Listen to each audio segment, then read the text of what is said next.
περίφημη κόκκινη εκκλησιά, λίγο μετά το παλαιοκάτουνο Άρτας.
Όταν οι άνθρωποι είναι μερακλείδες στη μέση του πουθενά, στο δρόμο μεταξύ Παλαιοκάτουνου και νομίζω Μελάτης είναι το προηγούμενο χωριό, κοιτάξτε μια πάρα πολύ ωραία γωνίτσα που έχουν φτιάξει άνθρωποι.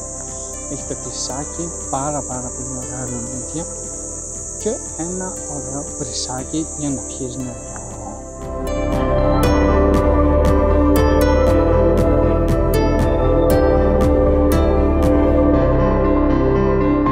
Έχω μπει στη δουλειά. Εδώ βλέπουμε ένα πάρα πολύ ωραίο παράδειγμα το πώς έχουν ανοίξει την κολόνα για να βρουν τα τηλέφωνα, εντάξει. Απλά τραγικό, ποιος το έχει κάνει αυτό το πράγμα. Ό,τι και να λέμε, αυτά τα χρώματα που σου προσφέρει η φύση δεν συγκρίνονται με τίποτα. Αυτή η ηρεμία, αυτό...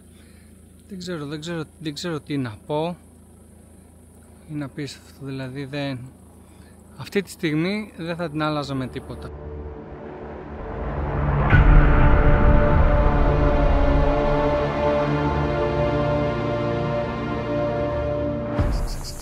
Εδώ στο δρόμο, όπως επιστρέφουμε από Μελάτης για Άρτα, έχει ένα μνημείο το οποίο θεωρώ ότι αξίζει να σταματήσουμε να το δούμε, οπότε για πάμε να το δούμε.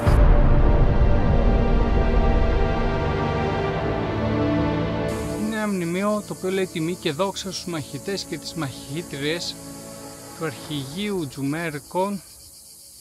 Το υπόλοιπο, όπως βλέπετε, επειδή είμαστε λίγο κάφροι, το έχουμε καταστρέψει, δηλαδή εντάξει, δεν πειράζει. Αυτοί είμαστε.